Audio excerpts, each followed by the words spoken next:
Mesdames et messieurs, bonjour. Bienvenue dans la des titres de ce vendredi 25 octobre 2024 sur votre chaîne préférée Speedline Télévision.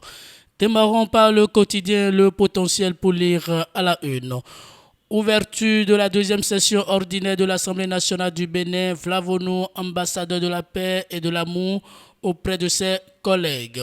Face à l'esprit de haine, le président de l'Assemblée oppose la fraternité et le dialogue.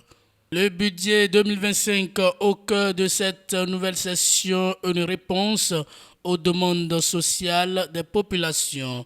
Dans le dossier tentative de coup d'État, il invite les députés à la retenue. Regard croisé de 6 députés, dont 2 de l'opposition, sur le discours de Vlavonou. Vous aurez plus de détails à la page 3 de cette parution du quotidien Le Potentiel. Gouvernance locale, Pomassé, le SE Dieudonné Alouκoutou, viré, sa révocation motivée. Apposition de faux cachés, préjudice de 3 millions, des faits graves reprochés. Le désormais secrétaire exécutif passe service ce jour, informe le quotidien. Enseignement supérieur au Bénin, le gouvernement adopte un code de déontologie et d'éthique.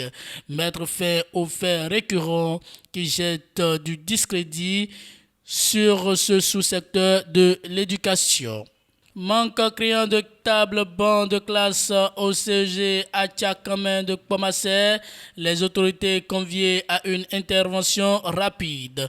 Des élèves obligés de se mettre sur des pagnes au sol pour suivre les cours, le calvaire est réel. Enseignants et membres de l'administration appellent à un sursaut de toutes les bonnes volontés. Contre-performance des Guépas au tournoi UFOAB, le Bénin manque sa qualification à la CAN Junior, informe le quotidien. Le matinal, deuxième session ordinaire de l'Assemblée nationale, 17 lois à étudier. Vlavonou se prononce sur la tentative de coup d'État, 41,5% du budget 2025 consacré aux dépenses sociales. Des hommages aux militaires au front contre le terrorisme. Impression de quelques députés. Programme de réduction des frais d'études de la Fondation Luc Setonyatrokbo. L'université KDK, partenaire de la nouvelle édition. Et c'est Dabarou Agri qui ferme la marche de ce numéro à la une. Piste dégradée et production menacée au nord Bénin. Le calvaire des producteurs de Marebourou appelle à l'action. Dans le nord du Bénin, les communautés rurales font face à un défi majeur. L'état désastreux des pistes de désert rural exacerbé par les récentes pluies torrentielles.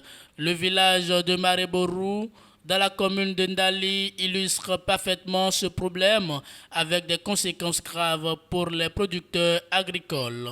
En effet, la piste principale reliant les champs au village autrefois utilisé pour l'évacuation des récoltes est aujourd'hui impraticable. Pour une meilleure résilience des petits exploitants face au changement climatique, l'assurance indicielle au Bénin en phase pilote. Vous aurez les détails à la page 2 de ce quotidien. Et pour finir avec ce quotidien, promotion du consommation local au Bénin, la CCIB met en avant le manioc et ses dérivés. Et pour finir avec Dabarou Agri, interdiction d'exporter des céréales au Niger, une mesure nécessaire mais controversée. Mesdames et messieurs, et c'est tout pour la des titres de ce vendredi 25 octobre 2024 sur votre chaîne préférée, Speedline Télévision. Merci pour votre fidélité, écoute et attention. Passez une très bonne journée.